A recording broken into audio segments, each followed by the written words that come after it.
Today we continue to listen Anattalakkhaṇa Sutta. First, we have to recite Anattalakkhaṇa Sutta Pali, Part 2, question and answer regarding Rupa, page 120. Can you follow me? Tange minyata bhikkhave Rupa necca va anecca vati Anecca bande Yambana necca Dukkhaṃ vata sukhaṃ vati Dukkhaṃ bande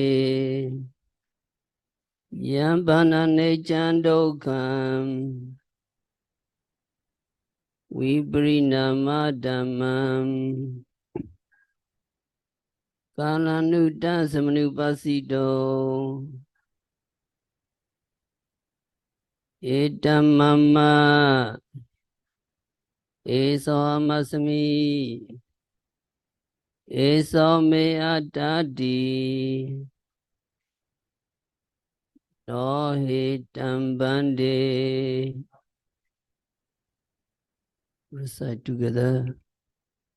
Tange minjata bhikkhave Rupa necca va anecca vati Anecca bande Yambana necca dukkhaṃ tata sukhaṃ vati Dukkhaṃ bande Yambana necca dukkhaṃ viparinama dhammam Kalanutta samanupasito Etamama Eso amasami Eso me atati No hitam bande. Translation, follow me. Monks, what do you think? Is Rupa material permanent or impermanent? Impermanent, Venerable Sir. That which is impermanent, is it unsatisfactory dukkha or satisfactory sukha? Unsatisfactory, Venerable Sir. That which is impermanent, unsatisfactory, and subject to change, should it be viewed correctly thus? This is mine, this is I am, this is myself. No, Venerable Sir. The Buddha denied the Atman theory. According to Buddha, there is nothing we can call an inner core, which is eternal and blissful. There is also nothing we can call upon to exercise authority over the natural of things. In Buddhism, there is no doer apart from doing. There is no experiencer apart from the experiencing. Buddha taught that there are only 5 aggregates: corporeality, material process or form, feelings, perception, mental formation, and consciousness. Rupa, Vedana, Saññā, Sankhara, and Vijñāna. Less specifically, we may say that there are only two groups of phenomena in this existence, mind and matter, nama or rupa. Apart from mind and matter, there exists nothing whatsoever that we can call atta, self. The only things that exist outside of the realms of nama rupa, mind and matter, is the unconditioned asinkata nibbana, absolute truth. Buddha taught that for us there are only the five aggregates, five khandhas. We all are compound of five aggregates, and after we analyze and observe them one by one with the deep insight of meditation practice,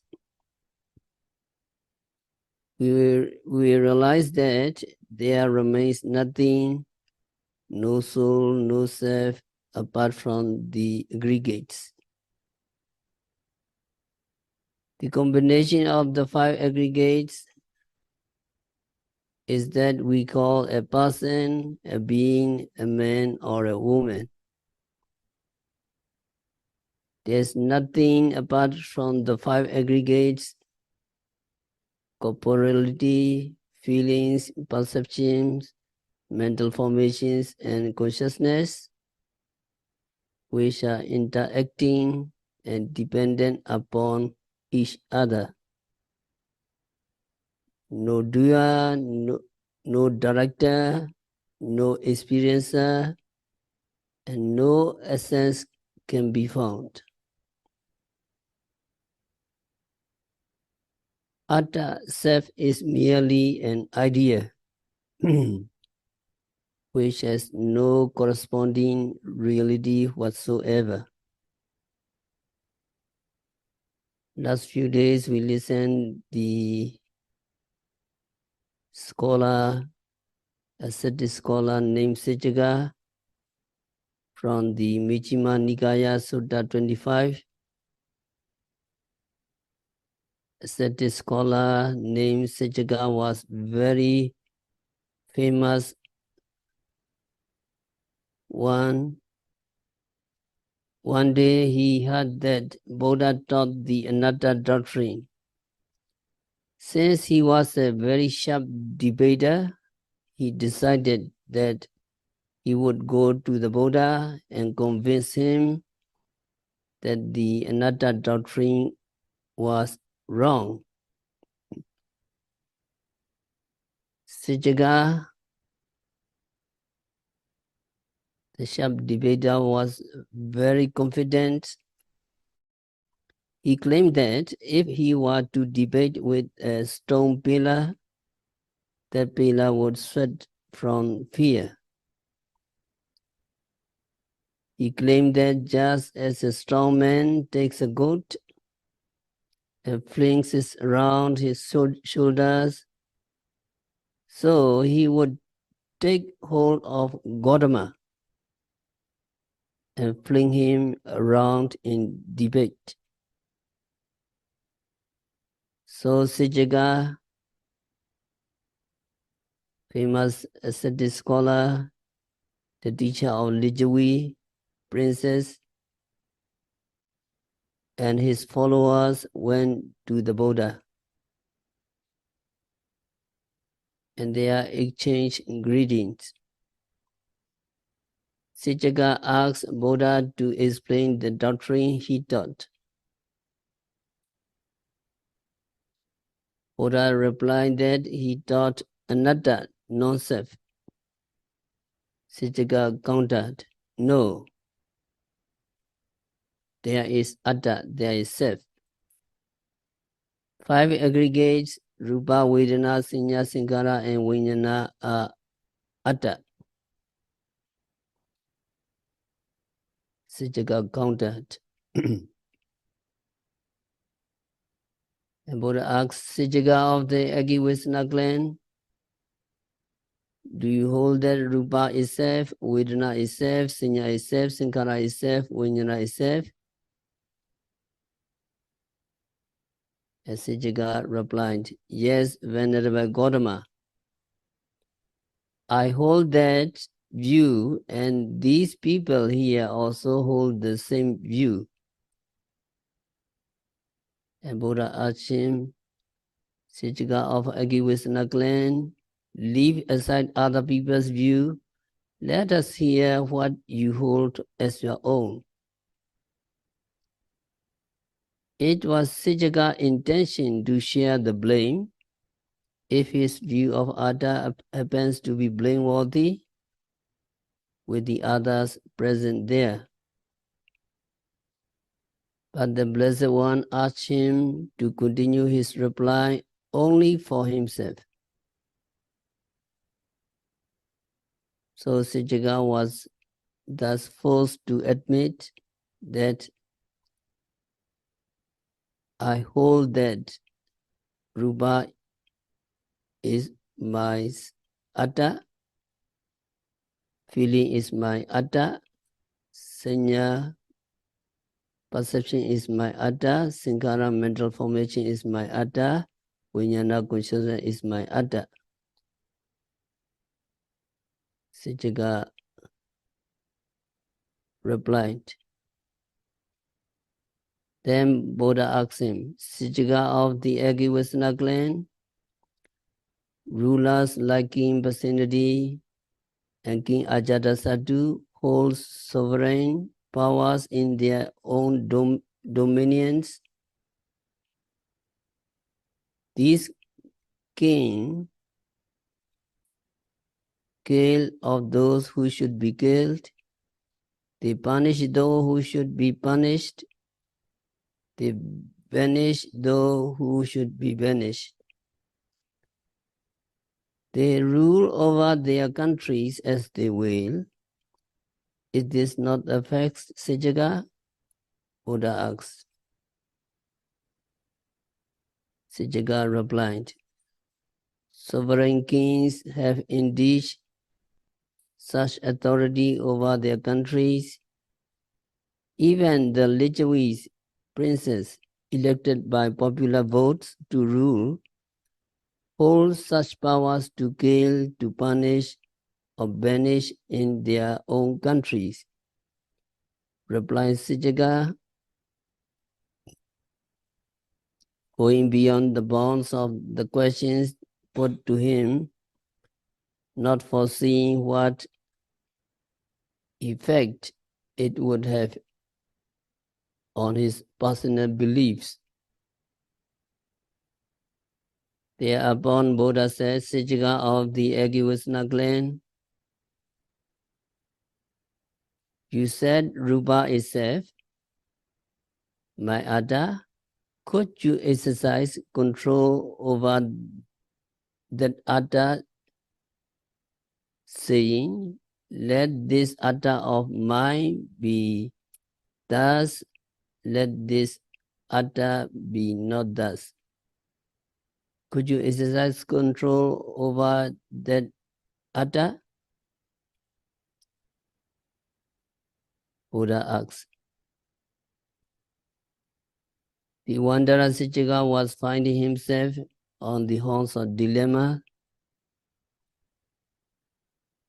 The doctrine of self holds that it can exercise control as he will.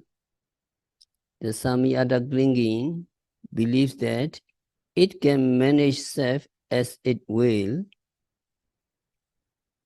At this juncture, Saccaka had admitted that sovereign kings had complete control over their kingdoms. It appears that he would have to admit that Rupa, which he regarded as self, would be capable to be controlled.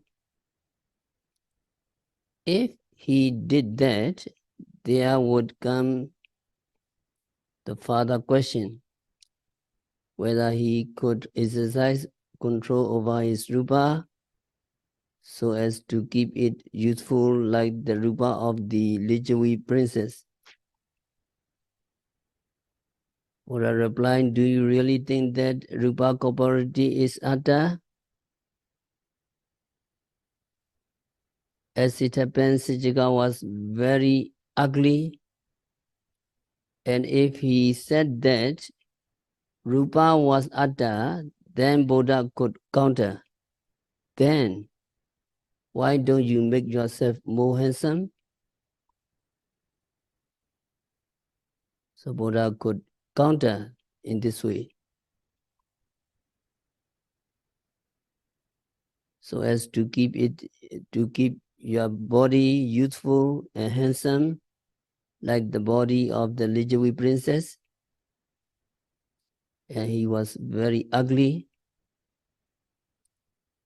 If he replied that it could not be managed, then that would amount to admission that there would be no control over the body, and therefore it could not be saved. Finding himself in this difficult dilemma, Saccaka kept silence without giving any answer. So Buddha repeated the question for the second time,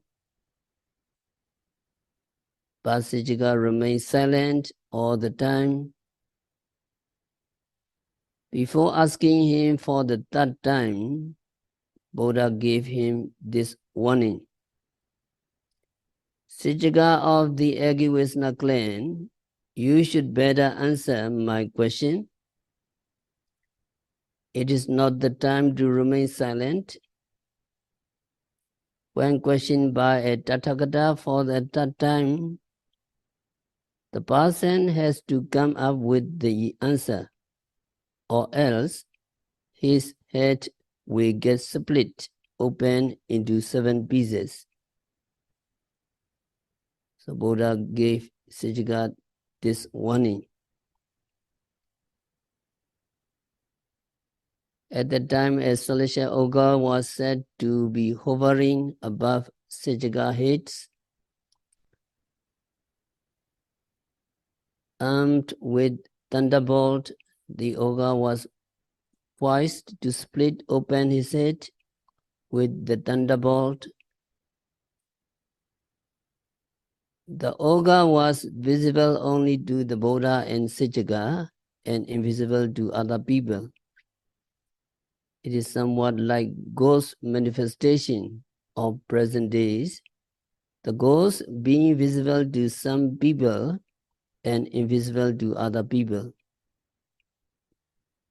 Saccaka was greatly frightened by the size of the ogre, but when he saw the rest of the audience undisturbed in any way, he realized that the ogre was not visible to them. So he could not say that. He had to answer the way he did, being in terror, threatened by the ogre. He knew also that he had no other refuge but the Buddha, to whom therefore he submitted. May it please the Buddha to put the question. I am now ready to answer. He submitted. Thereupon Buddha asked, Saccaka of the Agivesna clan, what do you think of that? You said body is self. Could you say of the self, let this body be thus, let this body be not thus, according to your wish? Buddha asked. And Saccaka replied, no, Venerable, there is no control over my body. So he has said that Rupa is self. If Rupa was self, it should be capable to be controlled. Now he said that there was no control over Rupa. This amounts to admission that body is not self, one's inner substance. When Buddha had him contradicting himself, he cautioned thus, Saccaka of Agivesana clan, take heed, be careful with what you say in reply. What you said later is not in accord with what you have said earlier. What you have said earlier is not in accord with what you said later. Now, Saccaka of Agivesana clan, what do you think of that? You said Vedana, feeling is self. Could you say of that self, let this feeling be thus, let this feeling be not thus, according to your wish? Buddha asked, and Saccaka replied, no, Venerable Sir, there is no control over my feeling. Similar questions were asked concerning senior perception, sankhara, mental formation, and vijnana, consciousness, prefaced by the same caution to take heed so as not to be contradicting himself. Saccaka also provided similar answer, saying there was no control over each of them. Then Buddha asked him whether body is permanent or impermanent. Saccaka answered, body is impermanent Bhante. What is not permanent? Is the suffering or happiness? Buddha asked, and he answered, suffering Bhante. That which then, what is impermanent, suffering, and subject to change? It is proper to regard it as this is mine, this I am, this is myself. Buddha asked, and he replied, not that, Venerable Sir. As Saccaka replied, the same question with regard to feeling, perception, mental formations, and consciousness, and similar replies were given by Saccaka.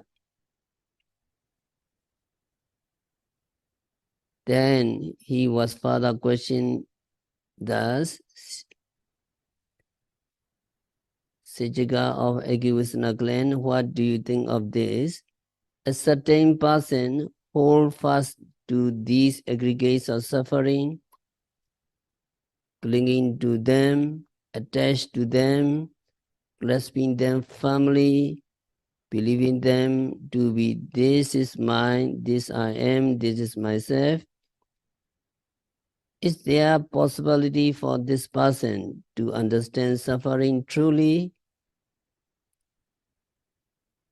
Is there a possibility for this person to end this suffering? Buddha asked. This question is quite subtle and profound. The aggregates of psychophysical phenomena which manifest themselves at the six sense doors at every moment of seeing, hearing, smelling, tasting, touching, and knowing.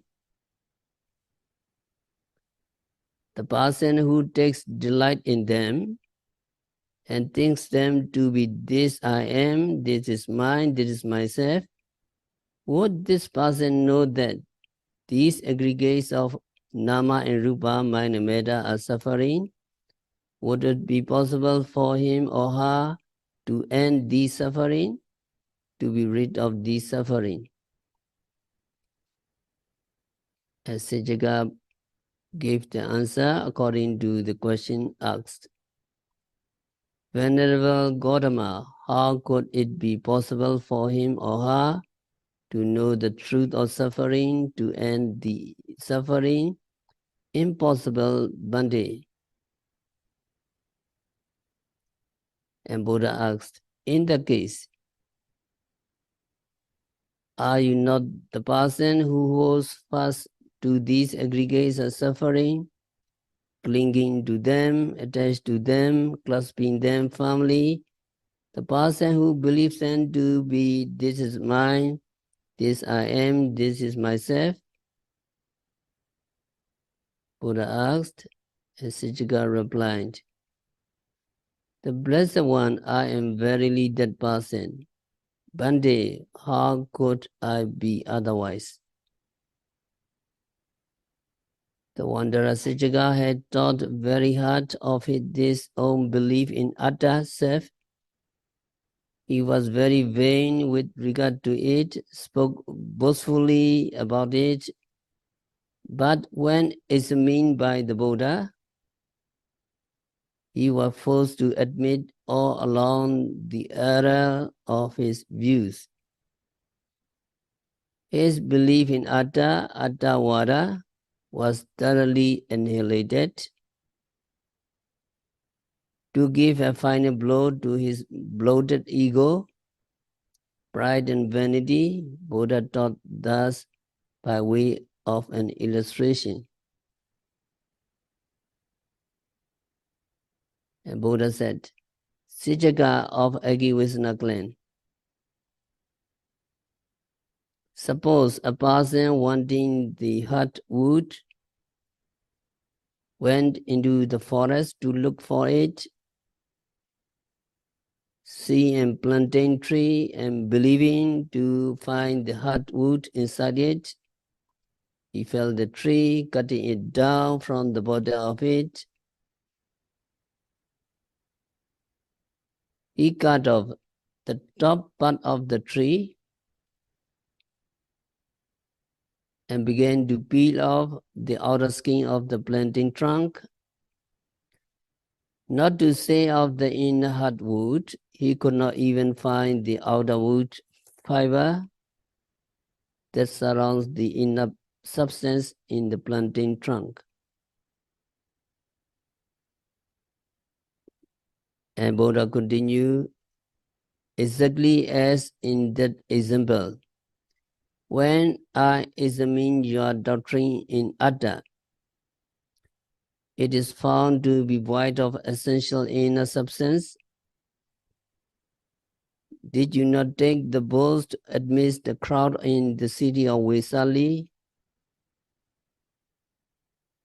There was no one who can withstand with me in any contest of doctrine, without trembling, without sweating.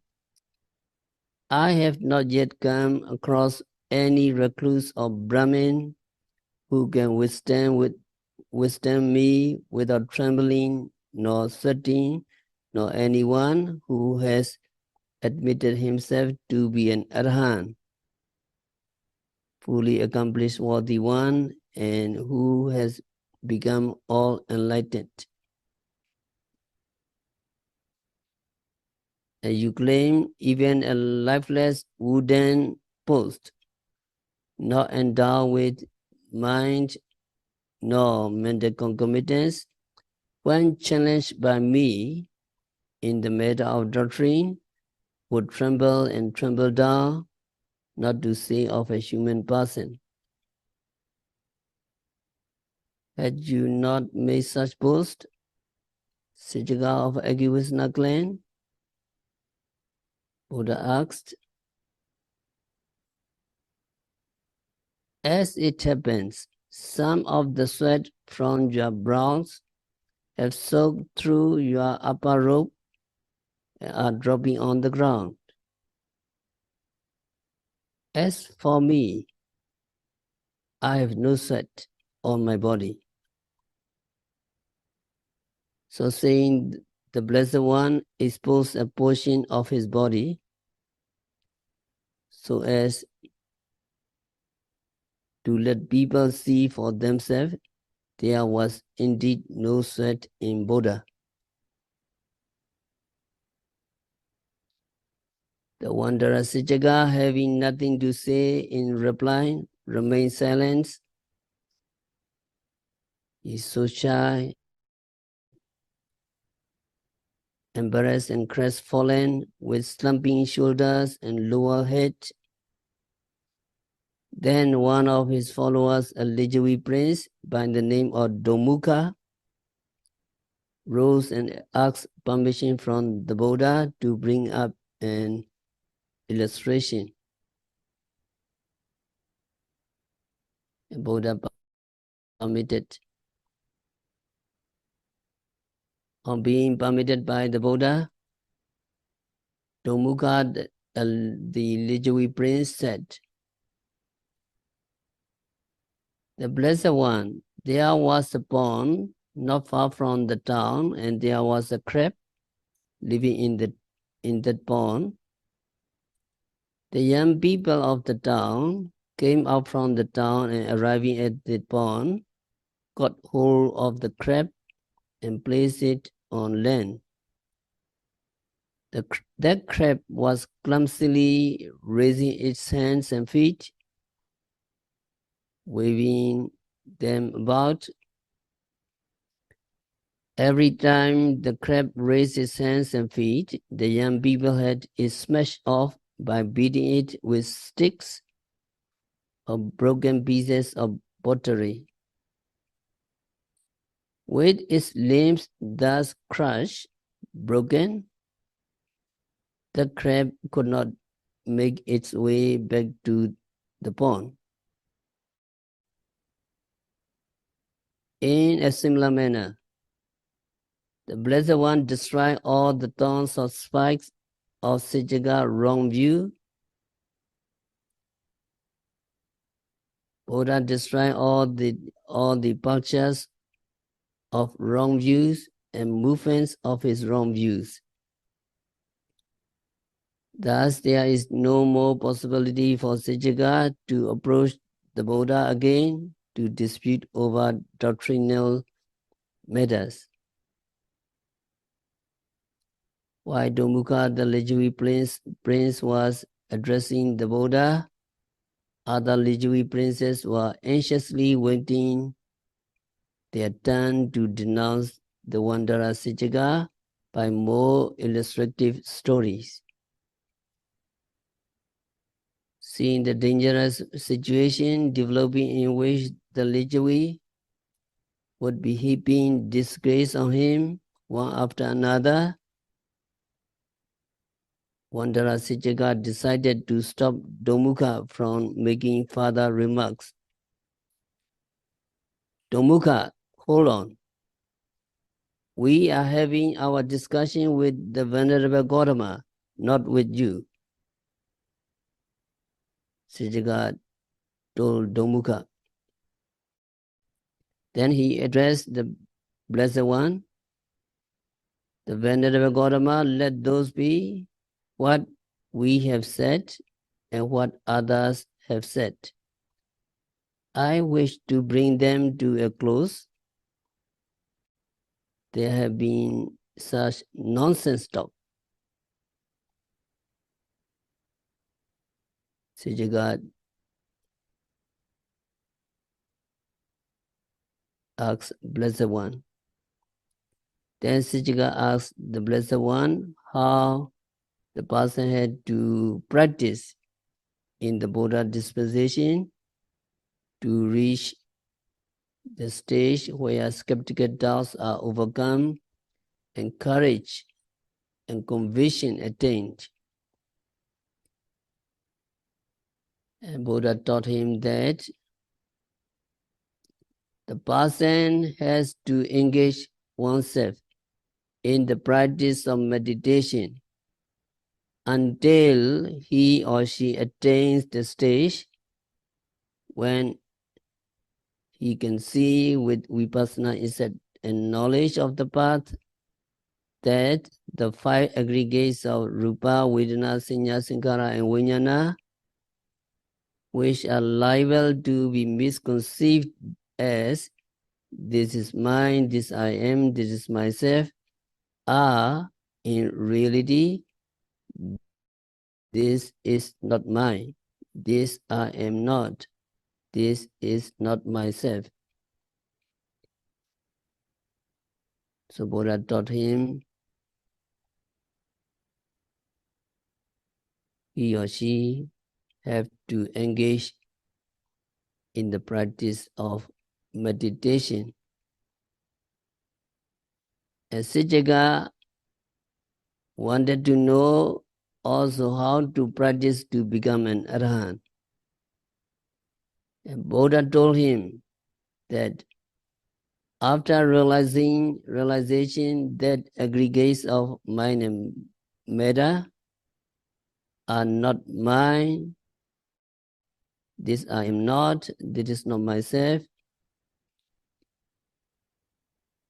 he has to continue on practicing until he or she is free from clinging and attachment. So it is brief instruction. Buddha said how to practice to become an arahant. After realizing the five aggregates of mind and matter are not mine, this is not me and this is not myself, and you have to continue on practicing until you are free of clinging and attachment. So what comes out of this disputatious argument of Saccaka with the Blessed One is that there is a type of wrong belief which holds all the five aggregates are self, and that those who cling to Atta always think disparagingly of those who believe in the doctrine of non-self. And then in the Anattalakkhaṇa Sutta, Buddha continued to talk the characteristics of anicca and dukkha in order to explain anatta further. So Buddha talked fully about anatta, but in order to explain it further in terms of the characteristics of impermanence and suffering, Buddha continued, Tanke minyata bhikkhave, rupa niccam va aniccam vati. So Buddha asks, Bhikkhus, what do you think of that? I am about to ask, you may answer in any way you think suitable. Is body permanent or impermanent? The Buddha asked this question and the five bhikkhus answer, not permanent, the Blessed One. The Blessed One asked them whether body is permanent or impermanent. The group of five bhikkhus replied, not permanent. You can answer from the knowledge gained by ordinary hearsay, but what the Buddha wanted was answer based on your own knowledge, based on your empirical knowledge. That is Buddha wish, Buddha wanted. And the group of five bhikkhus, having become all sotapannas, has seen the truth, and their answer was thus out of their own knowledge in accordance with the wishes of the Buddha. So here all meditators are meditating, and when Buddha asks you, also you can answer because you are contemplating the body. In the body, you are observing the rupa. What is rupa? What is kaya? Abdomen, legs, hand, eyes, ear, nose, the whole body you are observing. So you all have been practicing meditation, and you can also answer with your own knowledge. Because the whole day, the whole month, the whole 2 months intensive retreat, you are non-stop watching your body and bodily behavior. When you take note of the actions of rising of the abdomen, that is rupa, you perceive the phenomena of extension, pressure, and movement in the abdomen quite vividly. This phenomena of extension, pressure, and movement is the manifestation of the Vayodhatu, air elements, that is rupa or kaya. The phenomena of extension, pressure, and movements was non-existent before. It becomes manifested just as abdomen begins to take a rise. Because there's an intention, you need oxygen, and then you breathe in, and abdomen begin to take a rise. There is then rising of the abdomen, it is becoming. The beginning of the phenomena is thus the rising of the abdomen that comes under your observation and properly noted. Then the rising comes to an end. There's no more extension, pressure, and motion in the abdomen. They come to terminate. They come to disappear, cease and pass away. So while the rising of the abdomen is being noted, you also perceive this rising to pass away, rising to disappear. This dissolution following on the heel of rising, becoming, is the characteristic of a nature, impermanence.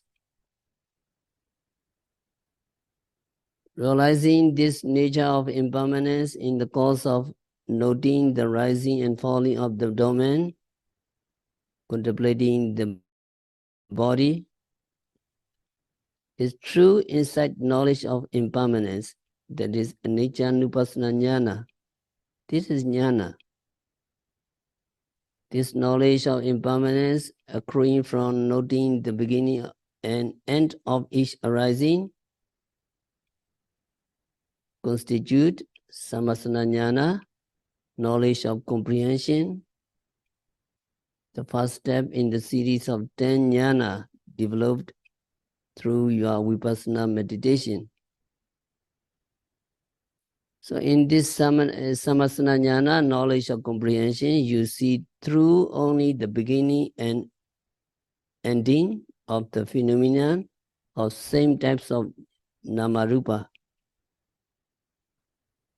The fine details of what happens in between cannot be perceived yet. It is just the knowledge of impermanence. You perceive the beginning, the becoming and dissolution of the continuing process presently happening. When noting the phenomena of rising, the beginning of the rise you perceive as well as its end. To know the beginning of the rising of the abdomen is to know its beginning or becoming. To know the ending of the rising is to know its dissolution. So seeing the becoming and dissolutions of each arising of the abdomen. There can be no misconception on it to be permanent. It is definitely a nature impermanent. It is true vipassana. When noting the phenomena of falling of the abdomen, the contracting motion of the abdomen is distinctly seen. It is vaya elements, air elements in motion. In seeing the beginning of the falling motion of the stomach and its ending, the phenomena of air elements is to be seen. The falling abdomen, the falling rupa was not in existence at the time of extension. Only when the rising movement comes to an end that the falling rupa comes into being. Then finally the falling rupa, falling abdomen vanish away, disappear instantly. So this falling rupa is also definitely a nature, not permanent. You are observing this rupa, this kaya, all the time when there is no other prominent object. It is moving, it is clear. The commentators recommended. Why it is called impermanent? Anicca khayatina. It is impermanent because of its nature of coming to an end. In accordance with this definition, the falling of the abdomen manifested by the contracting motion comes to an end, ceases. So it is a nature, it is impermanent. According to another commentary definition, Hodva Abhavato, a nature non-existent previously, it comes into being, it comes into existence, and then dissolve,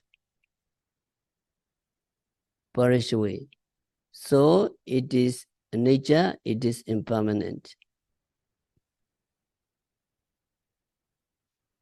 When making note, falling, falling, falling, the beginning and end of the phenomena of falling, you perceive, and the meditator realize its impermanent nature. This is true nature nupassana jnana, that is understanding the nature of impermanence at the stage of samasana jnana, at the stage of knowledge or comprehension. You see the becoming and dissolution of the continuous process presently happening. And when you reach the level of Uddiyabhya jnana, knowledge of rise and fall, during the interval of one cycle of rising and falling, 3, 4, 5 distinct moments of beginning and ending of the phenomena can be noted. So more segments you can discover when you reach the stage of Uddiyabhya jnana. And when you comes to the Binganya stage, knowledge of dissolution, during the interval of one cycle of rising and falling, numerous moments of dissolution will be seen to be dissolved. to be passed by. The material body of rising and falling, being subjected to continuous dissolution, is indeed not permanent. And the whole day you have to move, stretching, bending, eating, brushing, opening, everything you very often you have to bend, you have to stretch your limbs. When you fully note the movements of bending or stretching your limbs, bending, stretching, you see the beginning and end of each bending and stretching. It is seen thus because the respective motion are being carefully noted. When the person not meditate, when a person not engaged in noting, may not be aware of the bending or stretching of his limbs, even if he is aware of the bending and stretching of his limbs, he will not perceive the beginning of the motion separately from its ends. He or she will be under the impression that the hand which was there before bending or stretching remains there after the motion. But stretching and bending, you really careful. When bending or stretching, it will be seen that there is a slow motions of the limbs gradually passing from one moment to another moment. At every occasion of bending or stretching, the beginning of the standing and moving is coming into being of the material quality of wire elements. The end of the standing and moving is the dissolutions of air elements. When noting the bending, you know the beginning and ending of each bending is to know the arising and dissolutions of air elements, rupa. In the same way, you know stretching. When noting the stretching, you know the beginning and end of each stretching. It is to know the arising and dissolutions of rupa, air elements. In one single act of bending and stretching, you know the separate slow motion of the limbs gradually passing from one moment to another. It is knowing the arising and dissolutions of rupa, air elements, which characteristics are extension and movement. The gradual slow motion of the limbs definitely reveal the nature of anicca, however, which cannot be realized without taking heedful note of each action.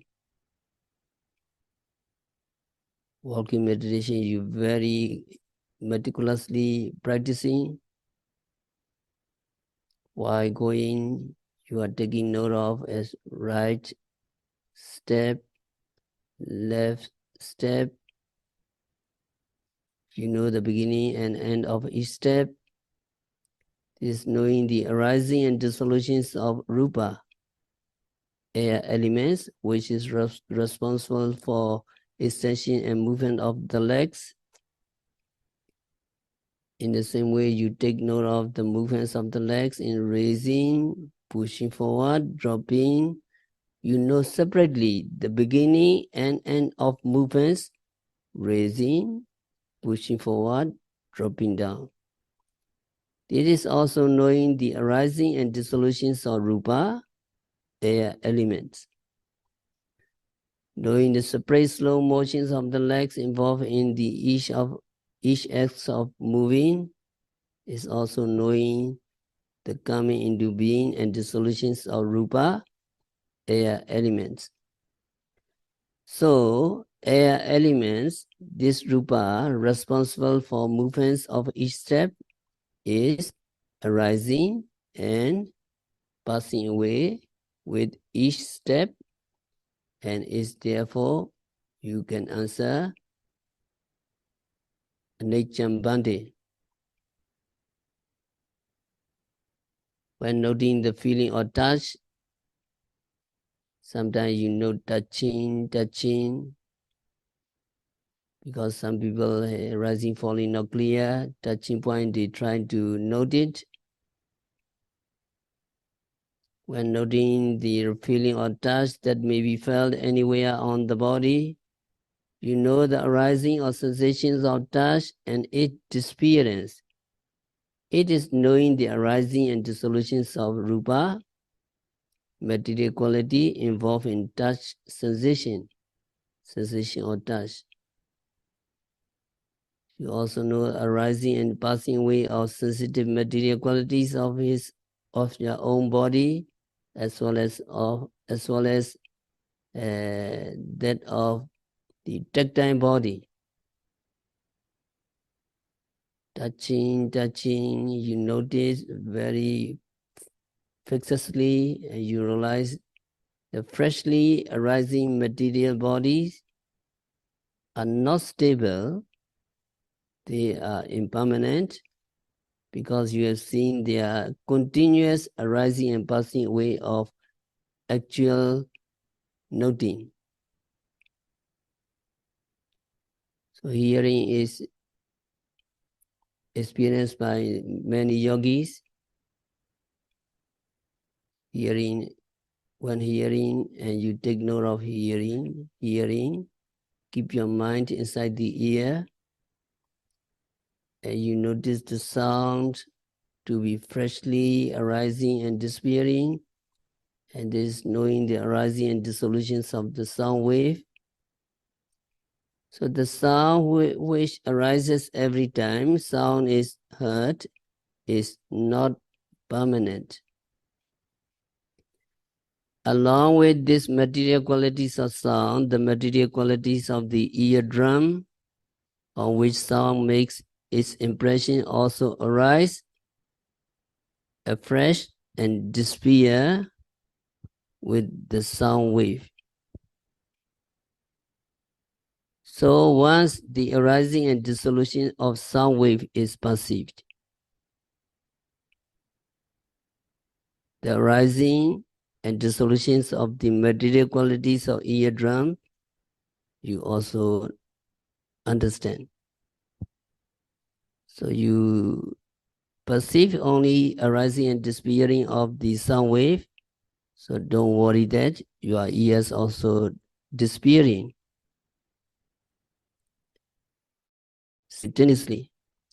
So you take note of the sound as hearing. Every time the sound is heard, you know the impermanent nature of sound wave. You know at the same time the impermanent nature of eardrums, material qualities of the ear as well. Traffic sound, siren, are generally regarded to be heard as you continuous noting.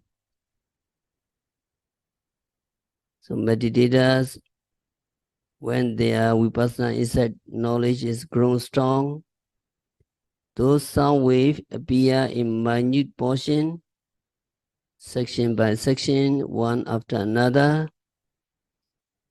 So meditator realize that material qualities of sound wave, rupa, is also arising and perishing at a very fast pace.